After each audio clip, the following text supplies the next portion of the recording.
Quick and ಸಿಂಪಲ್ಲಾಗಿ mutton ಚುಕ್ಕ ಹೇಗೆ ಮಾಡೋದು ನೋಡೋಣ ಬನ್ನಿ. ಮೊದಲಿಗೆ ಕುಕ್ಕರ್ಗೆ ಅರ್ಧ ಕೆ ಜಿಯಷ್ಟು ಬೋನ್ಲೆಸ್ ಮಟನ್ನ ತೊಗೊಂಡಿದ್ದೀನಿ. ಇದಕ್ಕೆ 1 ಚಮಚದಷ್ಟು ಶುಂಠಿ ಬೆಳ್ಳುಳ್ಳಿ ಪೇಸ್ಟು, ಅರಿಶಿನ, ಉಪ್ಪು ಮತ್ತು ತುಪ್ಪ ಹಾಕ್ಕೊಳ್ಳಿ.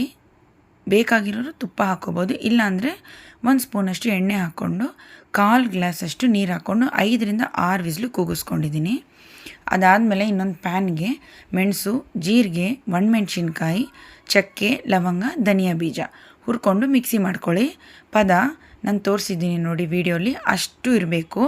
ತುಂಬ ನುಣ್ಣಗೆ ಮಾಡ್ಕೊಳ್ಳಿ, ದಪ್ಪ ಇರಬಾರ್ದು. ಅದಾದಮೇಲೆ ಕುಕ್ಕರಲ್ಲಿ 5ರಿಂದ 6 ವಿಸ್ಲು ಕೂಗಿಸ್ಕೊಂಡ್ಮೇಲೆ ಈ ಥರ ಮಟನ್ನು ಬೆಂದಿರುತ್ತೆ.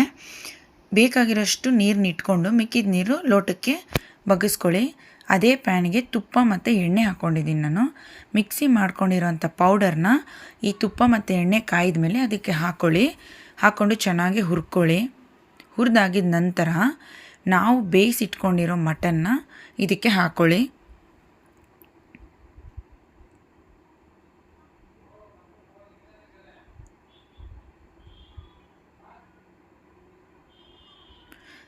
ಚೆನ್ನಾಗಿ ಮಿಕ್ಸ್ ಮಾಡ್ಕೊಂಡಿದ ನಂತರ ಒಂದು 2 ನಿಮಿಷ ಕ್ಲೋಸ್ ಮಾಡಿ ಲಿಡ್ ಹಾಕಿ ಲೋ ಟು ಮೀಡಿಯಮ್ ಫ್ಲೇಮಲ್ಲಿ ಇಟ್ಕೊಳ್ಳಿ. ಆಲ್ರೆಡಿ ಮಟನ್ನ ಚೆನ್ನಾಗಿ ಬೇಯಿಸಿರೋದ್ರಿಂದ ತುಂಬ ಬೇಯಿಸೋದೇನು ಅವಶ್ಯಕತೆ ಇರೋದಿಲ್ಲ. ಅರ್ಧದಷ್ಟು ನಿಂಬೆಹಣ್ಣು ಹಿಂಡ್ಕೊಂಡಿದ್ದೀನಿ ನಾನು. ಮೊಸರು ಮತ್ತು ಟೊಮೆಟೊ 2 ಯೂಸ್ ಮಾಡಿಲ್ಲ, ಅದಕ್ಕೆ ನಿಂಬೆಹಣ್ಣು ಹಿಂಡ್ಕೊಂಡಿದ್ದೀನಿ. ಇದಾದಮೇಲೆ ಚೆನ್ನಾಗಿ ಮಿಕ್ಸ್ ಮಾಡಿಬಿಟ್ಟು ಲಾಸ್ಟಲ್ಲಿ ಒಂದು ಸ್ವಲ್ಪ ಕರಿಬೇವಿನ ಸೊಪ್ಪನ್ನ ಮೇಲೆ ಉದುರಿಸ್ಕೊಂಡಿದ್ದೀನಿ.